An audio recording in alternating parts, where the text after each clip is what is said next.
Bem-vindos ao Alumni Mundos.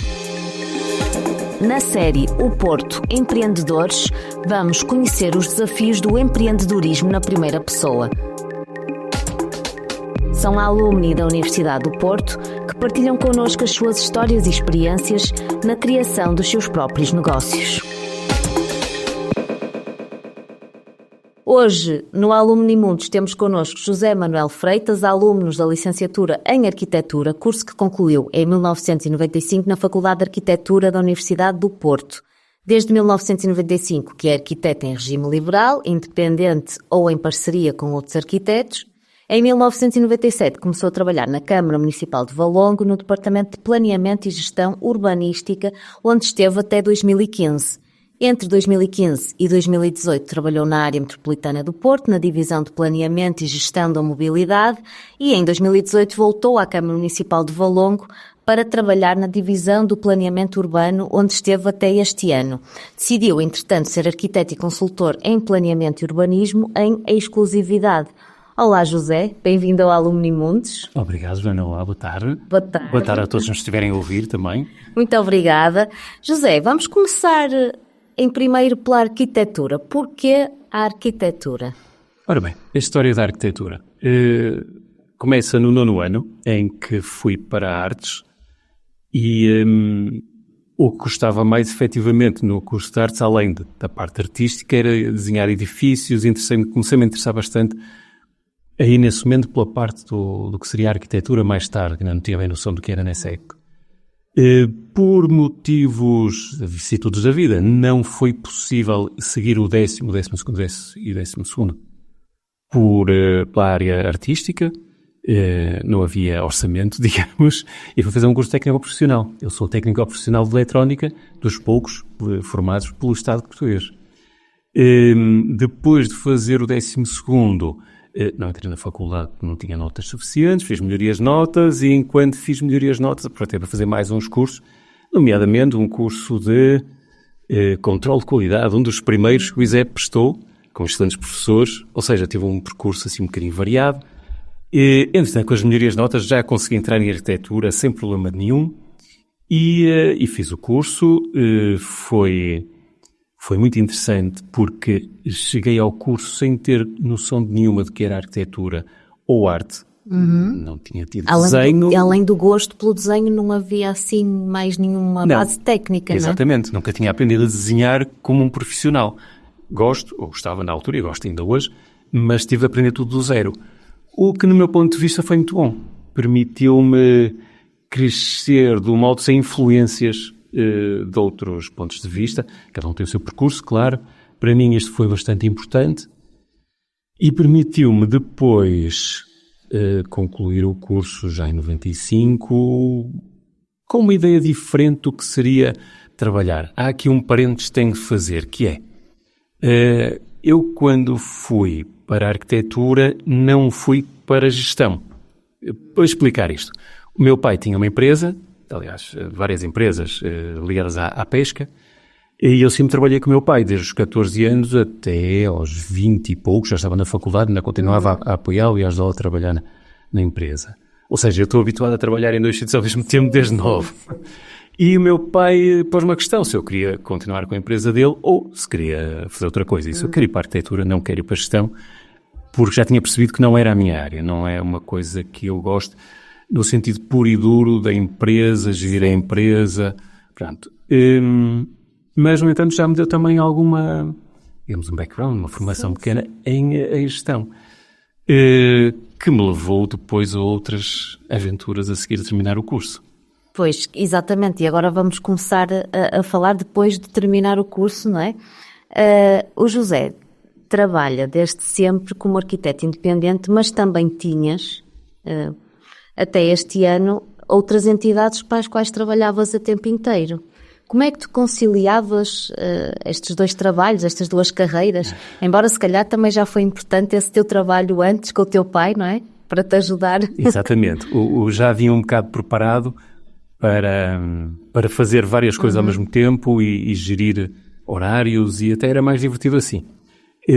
A verdade é que eu comecei a trabalhar em interiores, basicamente, em 93, a fazer algumas coisas, ainda enquanto estava a estudar e quando estava a fazer o estágio, que no meu ano, porque a Faculdade de Arquitetura teve ali este período, entre 89 e 95, e que o nosso estágio não foi no último ano, mas no quinto.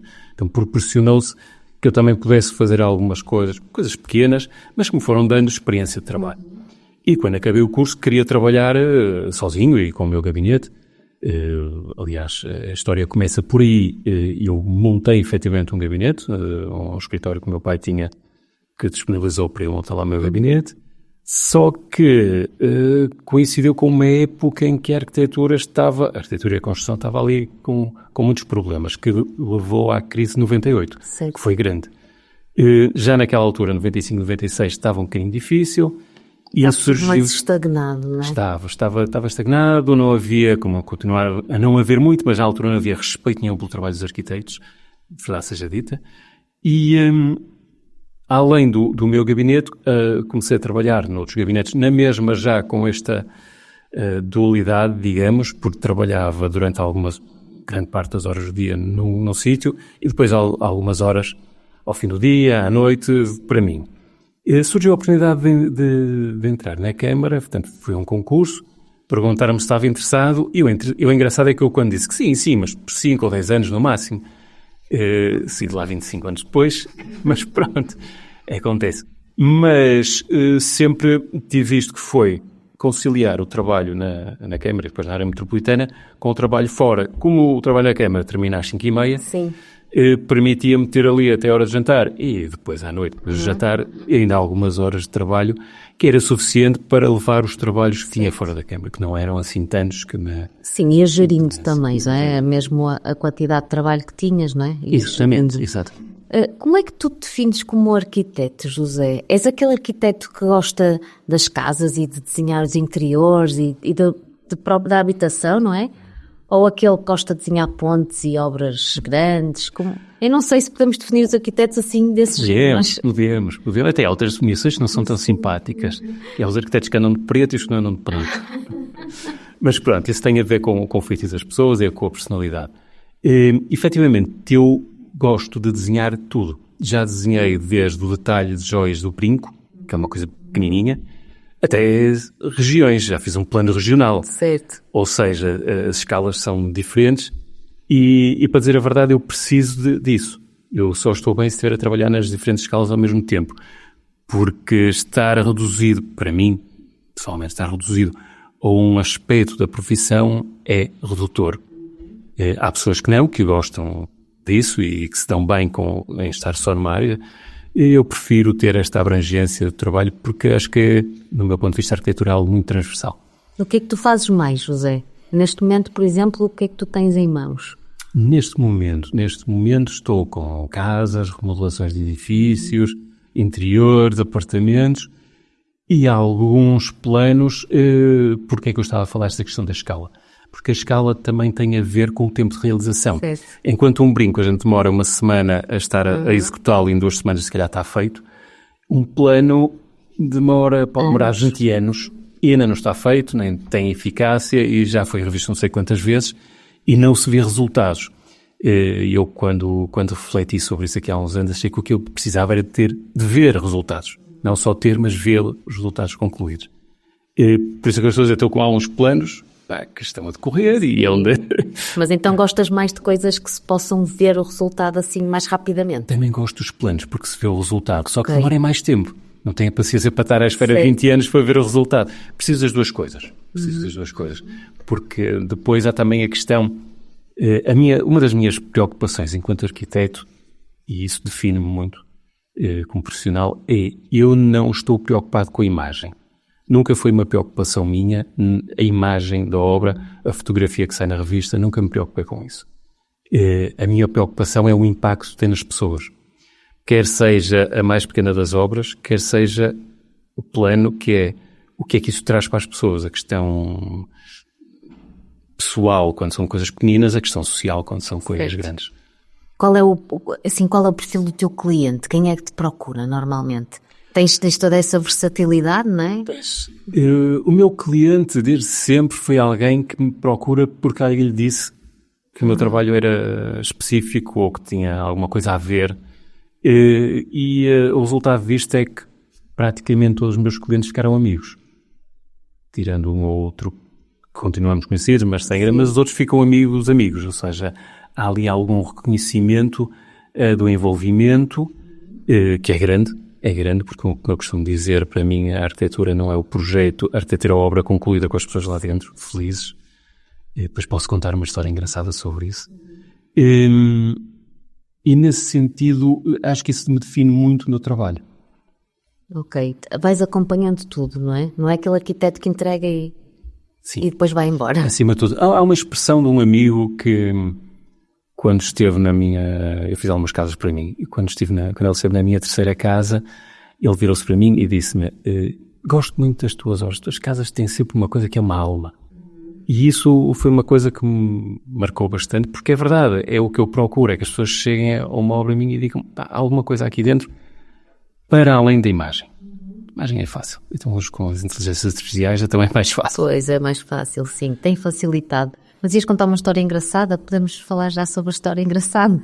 Tem algumas, mas uma das primeiras coisas que fiz, e ainda estava no estágio, foi uma loja de roupa, num espaço extremamente pequeno, 20 e poucos metros quadrados, em que o programa que o cliente, ou seja, que o cliente queria pôr lá dentro, a cliente neste caso, era o suficiente para ir para 4 vezes aquilo. Mas com o estudo, e nessa altura estava a estudar bastante como fazer espaços comerciais, muito interessante, mete também a ver muita psicologia pelo meio, fiz um espaço que eu achei na altura que estava muito bem, para o que eu tinha, não é? E o engraçado é que quando acabaram a obra, imagina, acabaram a obra às 7 da noite, de hoje iam abrir amanhã às 10 da manhã, liga-me que era na altura o companheiro da cliente, que estava mais ou menos à frente daquilo também, pelo menos da obra, e liga-me a dizer que aquilo era miserável, que não gostava daquilo, que ia demolir aquilo tudo. E eu disse: italiano, um senhor italiano assim muito esfuziante. E ele disse: calma, sem stress, põe tudo aí, põe roupas, põe tudo, e amanhã abres a loja. Se amanhã depois de ter tudo no sítio, a roupa toda exposta, tudo que vocês vão vender exposto, se continuares a achar da mesma maneira, sou o primeiro a ir contigo e vamos desmontar isso tudo. Eles lá montaram aquilo, no dia seguinte de manhã ele ligou-me, disse: obrigado, a loja está espetacular, nunca vi um espaço tão bonito, é mesmo isto que a gente precisava. Porquê? Porque o espaço era para expor roupa, e ele viu sem roupa. Sem roupa aquilo não tinha piada nenhuma. Tinha graça, claro. Mas com a roupa ficou o que era para ser. Sim. É um bocado como as casas são feitas para ter pessoas. Sim. E móveis, e coisas, e livros. Sim, às vezes nós vemos tudo vazio e não temos muito bem a percepção de como é que aquilo depois vai ficar, não é? Isso não são casas, são os espaços vazios que fazem umas fotos bonitas dos espaços vazios. Mas uma casa tem pessoas e tem vida lá dentro. Se não tiver essa vida, ou quando pomos a vida o espaço fica desagradável ou não é agradável, ou as pessoas não gostam, eu acho que aí o arquiteto falhou. Pois, percebo a ideia. José, falando um bocadinho da tua veia empreendedora, digamos assim, como é que tu enfrentaste os desafios da construção de uma carreira na arquitetura? Não é fácil, porque a carreira na arquitetura, e isto já é de livro, já muita gente diz isto, demora em média 20 a 30 anos a ser construída. Porquê? Porque qualquer obra que se faça demora anos a ser feita e depois daquela ter mais alguma, ainda mais tempo demora. Convenhamos que também em 95 as realidades virtuais e os 3D não eram o que são hoje, por isso nem era isso que ia valorizar o trabalho que estava a fazer. Trabalhava-se ainda muito a maquete e o esquice, o desenho a mão livre, e eu acho muito bem, porque é mais orgânico e é mais natural, porque passa ideias e não passa imagens finalizadas. Então, para conseguir ter a atividade a funcionar, ainda por cima para ela com outras coisas, foi preciso ter aqui alguma gestão, literalmente, porque, como eu estava a dizer há bocado, em 98, quando houve a crise, foi um momento em que muitos gabinetes de arquitetura fecharam, despediram imensa gente, não havia trabalho para quase ninguém, mesmo nos gabinetes grandes, e o pouco trabalho que havia, já havia gente que estava com ele, porque eram pessoas conhecidas. Eu fui tendo algum trabalho, mas sempre de pessoas conhecidas que ia fazendo algumas coisas pequenas, e tive de adotar uma coisa que hoje está na moda, que é o trabalho remoto. como já havia internet, coloquei uma avaliação na internet e arranjei uma rede de parceiros para trabalhar comigo, entre arquitetos, desenhadores, topógrafos, engenheiros, o que fosse, em que fazíamos o trabalho sem ter de estar fisicamente no mesmo sítio. Isto para evitar o quê? Para evitar encargos que iriam onerar de tal maneira que inviabilizariam o negócio. Desta maneira, foi funcionando muito bem. Aguentei a crise de 98, a 2008, a 2004, também houve uma mais ligeirinha. E foi-se mantendo a atividade. E ao manter essa atividade foi criando uma espécie de um portfólio de trabalho em que as pessoas que foram fazendo trabalhos comigo vão passando a palavra a outros e muitos repetem. Eu já fiz para a mesma pessoa 4 casas. O que não está mal visto. É bom sinal. É bom sinal. Voltam os clientes, voltam. E casas, pouca gente faz tantas. Sim. Normalmente faz uma e acabou a história. Sim. Mas, por questões outras, esta cliente, que já é amiga, fez 4 e sempre vem ter comigo e muito contente. E é muito agradável. Isto foi seguindo até... porque eu gosto de levar estas coisas um bocadinho mais a sério, e é sempre gerindo o trabalho que se tem, o investimento que implica e a rentabilidade que tem esse trabalho. E em 2017 tomei uma decisão que foi, o escritório já tinha há uns anos, precisava de obras, 20 anos já estava a precisar de bastantes obras, e fazendo uma análise ponderada, cheguei à conclusão que poucas vezes tinha lá clientes. Muito poucas vezes, porque normalmente as reuniões com os clientes é ou no local onde vai ser a obra, ou na casa deles, que eu tenho que perceber qual é o espaço em que eles vivem e o que é que necessitam e quais são as necessidades deles. O modo como vivem, não é? Exatamente. Ou seja, essa conversa é muito próxima e é melhor ser na casa das pessoas, porque quando era no escritório era muito formal. Impessoal. Muito impessoal, exatamente. E então cheguei à conclusão que o esforço financeiro que implicava o ter um escritório não rentabilizava. Transformei numa habitação e vendi-o. Pronto. E passou a ser ainda mais remoto, ou seja, está tudo articulado em... Sim, hoje em dia também se calhar já não se justifica, não é? De antes as pessoas gostavam de ir, não é? Aos escritórios, acho que agora... Eu tive uma vez uma reunião com uma colega, que também é arquiteta, e que me estava a dizer que o gabinete dela era a casa dela. Porquê? Ela faz muita decoração. Aliás, basicamente o trabalho dela é fazer a decoração. Então criou um espaço da sala de jantar, sala de estar, que é muito bonito e representa o trabalho dela. Por isso ela quer ter os clientes ali. Porque é aqui que eu mostro o que faço. E eu fiquei a pensar naquilo e pensei, mas isto tem toda a lógica. Sim. E decidi fazer o mesmo. Sim, é uma boa ideia. Uma coisa importante, eu desde o início, desde 93, que trabalho com outros arquitetos. Tenho colegas com quem trabalho desde essa altura, continuamos a trabalhar e houve sempre esta parceria. E chegamos à conclusão que esta era a melhor maneira de trabalhar, de rentabilizar o trabalho. Encontramos quando é necessário, mas a grande parte do trabalho é feito um bocadinho isolado. Sim. E atualmente cada vez mais, não é? Porque as pessoas com estas reuniões até Zoom e tudo mais, agora muitas vezes encontram-se virtualmente, não é? Sim. Do que propriamente num espaço físico. E fracassos? Algum fracasso que tu te lembres e o que é que tu aprendeste com ele? Fracassos? Há sempre fracassos. Eu acho que os fracassos, mas eu vejo os fracassos como lições para aprender, para melhorar a seguir.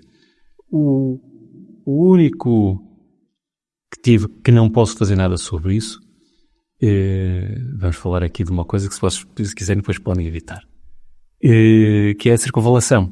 Eu cresci, meus pais viveram e eu ainda vivo junto à circunvalação, porque a circunvalação para mim é algo que eu faço 4 vezes por dia, 8 vezes por dia há 50 anos.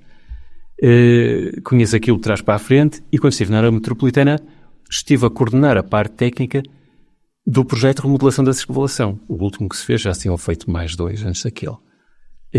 Fez um trabalho interessantíssimo, um grupo de profissionais incrível, que é parte bonita de trabalhar na arquitetura, é trabalhar com muita gente que nos ensina e aprendemos bastante.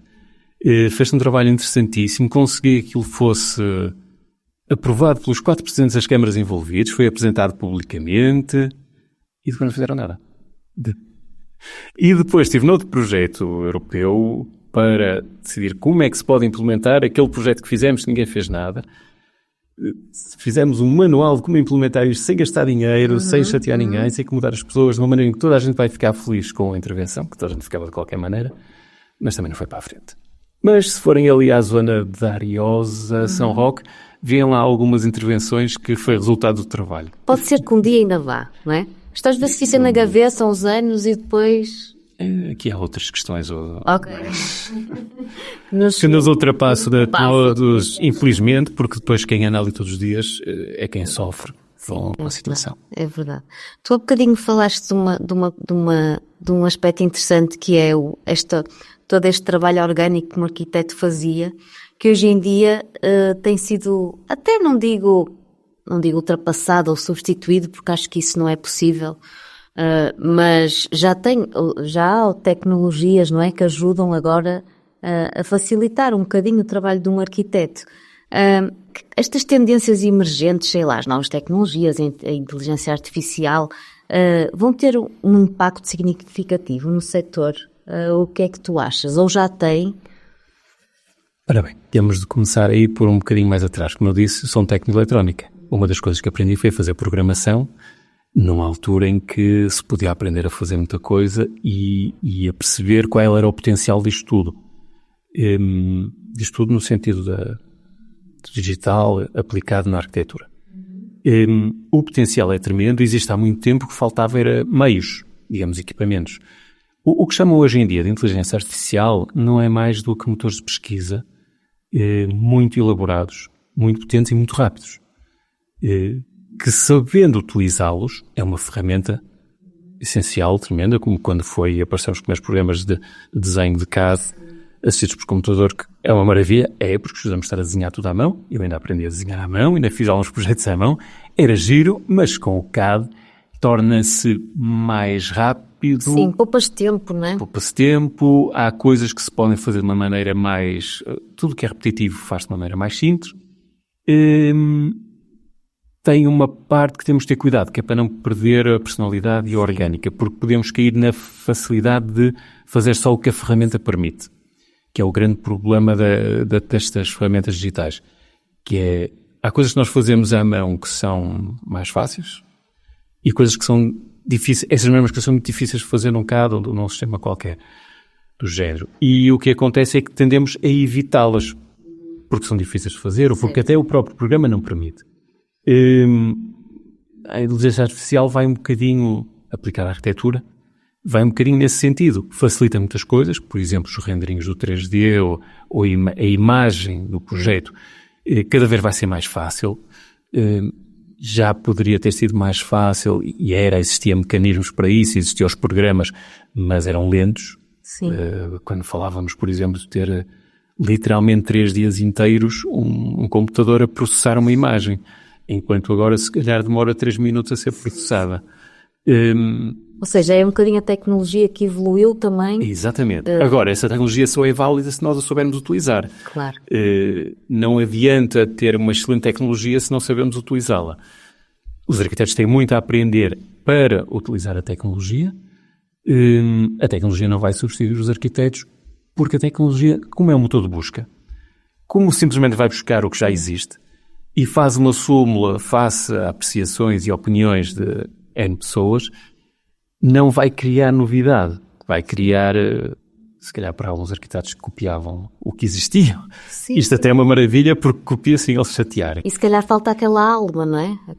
É aí que eu queria chegar. Pessoal. Sem a criatividade da pessoa, vai faltar precisamente isso que disseste muito bem, a alma, o essencial do que é a arquitetura. Seria tudo igual, não é? Se a gente fosse um bocadinho por aí. Que lições importantes é que tu aprendeste na tua carreira como arquiteto? Agora olhando assim para trás, com alguns anos de carreira. Muitas. Sim, distingui-las é difícil, mas voltando àquilo que tinha até há bocado, para mim o mais importante que aprendi foi a lidar com as pessoas. Foi o trato com as pessoas, acho que é o que mais ensina. E atenção, este trato com as pessoas é o cliente, as pessoas que estão nas obras, os arquitetos não constroem nada, os arquitetos andam nas obras a pedir aos trolhas para fazerem coisas, aos carpinteiros. Sim. O trato com as pessoas é aquilo que nos leva a aprender mais. É nós próprios, porque temos de lidar com muitas pessoas diferentes, com personalidades diferentes, e é preciso fazer essa gestão e com aquilo que as pessoas nos trazem. Certo. Gerir recursos humanos é difícil, não é? E é preciso aprender. O arquiteto faz de psicólogo, psiquiatra, médico, gestor de recursos humanos, artista, amigo, tudo e mais alguma coisa. Confessor, às vezes devemos ser quase padres. Certo. Que conselho, José, que tu darias a outros jovens que desejam agora iniciar o seu próprio o seu próprio negócio de arquitetura, não é? O conselho é paciência e perseverança. E nunca deixar de acreditar naquilo que querem fazer. Porque há um momento no início em que achamos que tudo o que fazemos não presta para nada e que não precisamos nada daquilo e que os outros é que estão a fazer bem. A paciência e a perseverança só funcionam se houver estudo e empenho para tentar fazer as coisas o melhor possível. Mas na arquitetura é preciso ter muita paciência, é preciso ter muita perseverança. Aliás, aquele primeiro caso que eu contei do cliente que ia desmontar tudo antes de, não foi o único, mas esse foi o mais engraçado, foi o primeiro. E acho que essa é a maior questão, a maior coisa que as pessoas começam agora a ter em consideração é isso. E tu achas que está mais fácil agora para um arquiteto começar uma carreira ou quando tu começaste o que é que tu achas? Muito mais fácil agora. Muito mais fácil agora porque uma das coisas que eu fiz desde que acabei o curso foi estar envolvido na Ordem dos Arquitetos. Sou do Conceito Nacional de Disciplina, já fui aqui há uns anos atrás, sou outra vez. E porquê este envolvimento com a Ordem dos Arquitetos? Porque, ao fim e ao cabo, a Ordem dos Arquitetos é o que tenta passar a mensagem para a sociedade do que é que fazem os arquitetos. Além de gerir o trabalho dos arquitetos e a calcular que seja um trabalho feito de modo que seja benéfico para todos, não só para os arquitetos, mas também para a sociedade. E o que acontecia em 95 é que a profissão, e acho que disse isso ao início, não era respeitada. Hoje já é mais respeitada, hoje as pessoas já valorizam mais o trabalho do arquiteto, já percebem a necessidade que têm de um arquiteto e nesse sentido é muito, muito, muito mais fácil para quem está a começar agora. Começar uma carreira, não é? Era uma questão de aproveitarem porque a maré está boa para os arquitetos. Que mensagem é que gostarias de transmitir aos teus colegas diplomados e a toda a comunidade da Universidade do Porto? Essa é uma questão mais difícil, mas... Já deixaste uma a quem está a começar. É verdade, é verdade. Aos meus colegas diplomados, acho que devia dar os parabéns a todos pelo esforço que fizeram, porque não foi fácil estes últimos 30 anos, quase. Não foram anos fáceis para muitas profissões, para quase todas. Para os arquitetos é um bocadinho mais difícil, se calhar. Conseguir reconhecimento, conseguir fazer alguma coisa em prol da sociedade, acho que é um agradecimento. Acho que é o essencial neste momento. E para não desistirem, claro, para continuarem a fazer o que faziam. Muito obrigada, José. Obrigado, Eugênio. Quanto a nós, vemo-nos no próximo Alumni Mundos. Até lá!